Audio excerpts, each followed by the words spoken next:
झील के इस सुंदर किनारे पर एक कछुआ रहता था। उसका नाम कोई नहीं जानता था क्योंकि वह यहाँ अकेला था, बिल्कुल अकेला।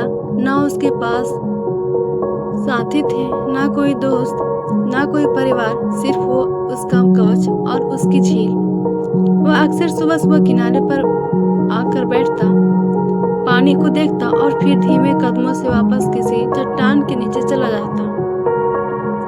उसकी आंखों में एक अस्थायी उदासी थी, जैसे वह किसी खोई हुई चीज की तलाश में हो, या जैसे उसकी जिंदगी में अब कुछ नया होने वाला ही नहीं है। हालांकि अब वह अकेला था, लेकिन बचपन में ऐसा नहीं था। वह एक बड़े परिवार में पैदा हुआ था। उसके आसपास उसके भाई बहन, उसकी माँ और कई दूसरे कछुए रहते थे। उनके दिन धूप सेकने, तैरने और ठंडी रातों में एक दूसरे के पास सटकर सोने में गुजरते थे।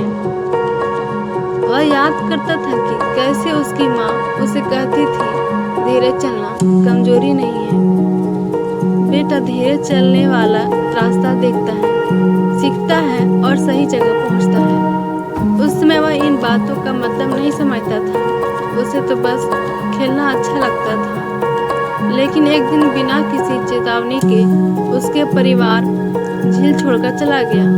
शायद उन्होंने किसी और जगह पानी और भोजन खोजने का फैसला किया होगा, लेकिन किसी कारणवश में उसे साथ नहीं ले जा सके। वहीं रह गया और तब से अकेला था। शुरुआत में वह रोज किनारे पर खड़ा होकर अपने परिवार का इंतजार करता, हर लहर को देखता, हर आवाज को सुनता, सोचता कि शायद कोई लौट आया हो।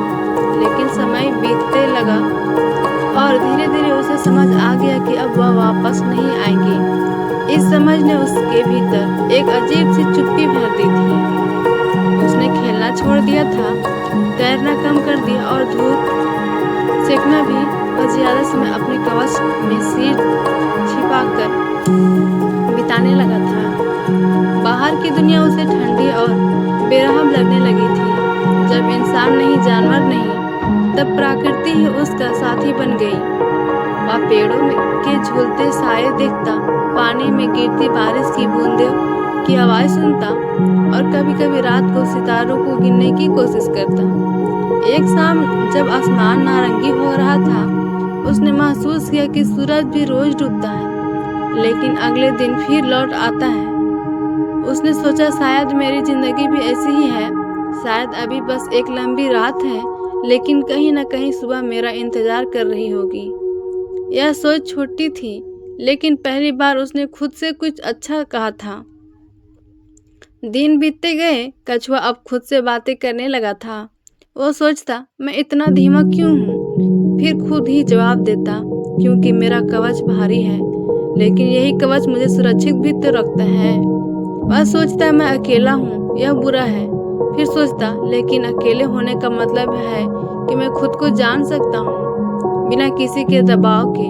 धीरे धीरे उसने महसूस किया कि वह अपनी उदासी को शब्दों में बदल सकता है और फिर उन शब्दों को सकारात्मक बना सकता है। एक दिन मौसम अचानक बदल गया, आसमान में काले बादल छा गए, हवाएं तेज हो गई और झील में बड़ी बड़ी लहरें उठने लगी। कछुआ डर गया, लेकिन उसने अपने कवच में सिर छिपाकर और स्थिर बैठा रहा।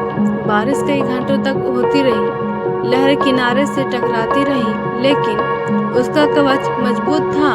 जब तूफान थमा तो उसने आसमान में एक इंद्रधनुष देखा। उसने महसूस किया कि मेरे कवच ने मुझे बचाया, मेरी धीमी चाल ने मुझे स्थिर रखा। यह चीजें कमजोरी नहीं, ताकत है।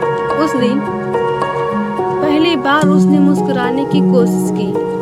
अब उसने तय की कि वह रोज तैरने जाएगा, चाहे थोड़ी देर ही सही। वह पानी में अपने प्रतिबिंब को देखता और खुद से कहता, तुम अच्छे हो, तुम्हारे पास जो है वह किसी और के पास नहीं है। धीरे धीरे उसका कवच और भी चमकदार होने लगा, क्योंकि वह अब ज्यादा धूप में रहने लगा था। उसका मन भी हल्का होने लगा, जैसे कवच का भार सिर्फ शरीर पर था, मन पर नहीं। एक दिन उसने सोचा कि क्यों ना झील के दूसरे किनारे तक जाया जाए। पहले उसने डर महसूस किया, क्या पता मैं थक जाऊं, क्या पता रास्ता लंबा हो। लेकिन उसने खुद को याद दिलाया कि धीरे धीरे चलना भी पहुंचना होता है। यात्रा लंबी थी, लेकिन रास्ते में उसने कई नई चीजें देखी।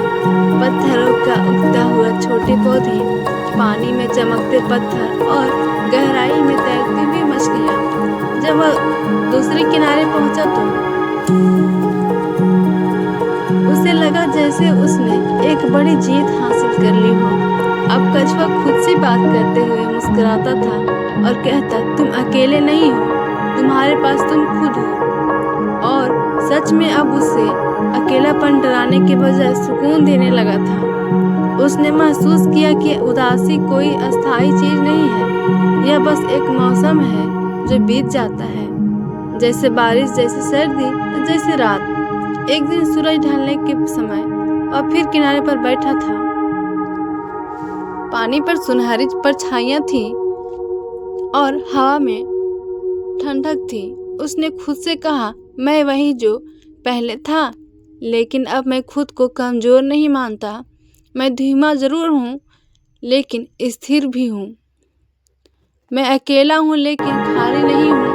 उसके चेहरे पर अब एक सच्ची मुस्कान थी, वो मुस्कान जो सिर्फ दूसरों को दिखाने के लिए नहीं, बल्कि खुद के लिए थी। इस कहानी से हमें यह सीख मिलती है कि हर जीव, चाहे वह कितना भी छोटा, धीमा या अकेला क्यों ना हो, अपनी ताकत और अपनी कीर्ति से अद्वितीय होता है। जब हम खुद को स्वीकार कर लेते हैं तो दुनिया भी हमें अलग नज़र से देखते हैं। अगर यह कहानी आपको पसंद आई हो तो इसे लाइक करें, शेयर करें और चैनल को सब्सक्राइब करना ना भूलें।